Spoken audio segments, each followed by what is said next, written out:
Hello everyone, and welcome to Gbyte. Have you recently run into a frustrating issue with your iPhone 17 where the screen suddenly goes black and becomes completely unresponsive? Don't worry, we're here to help you fix it. Today, I'll share 4 effective methods to restart your iPhone and get it back up and running normally. Before trying these methods, please perform a quick preliminary check.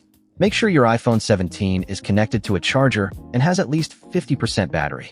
If the device remains unresponsive, try using a different charger or power outlet. Method 1. Force restart your iPhone. A force restart can resolve minor software glitches that prevent the iPhone from turning on. For the iPhone 17, quickly press and release the volume up button, then the volume down button, and finally press and hold the power button until the Apple logo appears on the screen. If successful, congratulations, your iPhone should return to normal operation. If that doesn't work, don't worry, we have other solutions. Method 2. Repair using iTunes.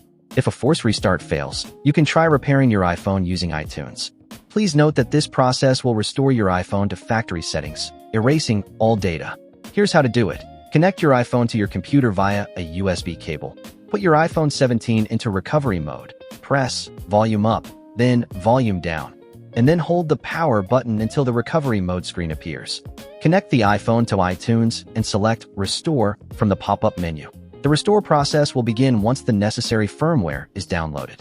Method 3. Use Gbyte.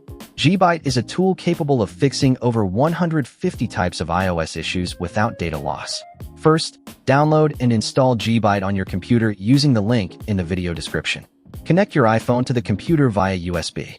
Put the iPhone into recovery mode, launch Gbyte, and click Start Repair. Select Standard Repair Mode. This mode resolves most system issues without erasing your data. The software will prompt you to download the matching firmware. Once the download and repair processes are complete, your iPhone should be back to normal. Method 4. Contact Apple support. If none of the above methods work, the issue may be hardware-related.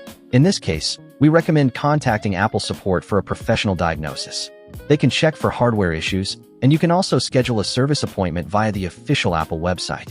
If you found this video helpful, please like it and subscribe to our channel. If you have any questions, feel free to leave a comment below. We would be happy to assist you. See you in the next video.